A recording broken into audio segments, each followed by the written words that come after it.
So, hello guys! So, for today's video, magbumukbang tayo ng seedless grapes and fresh strawberry! O, diba? Maunang matry natin tong strawberry, guys. Matagal na din akong hindi nakakain nito.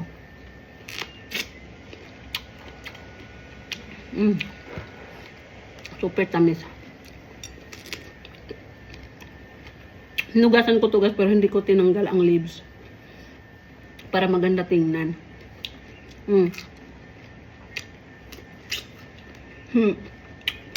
Ito lang yung lunch ko ngayon. Pagkatapos kong mag-live. Try natin tong seedless grapes. O, diba? Ang dami.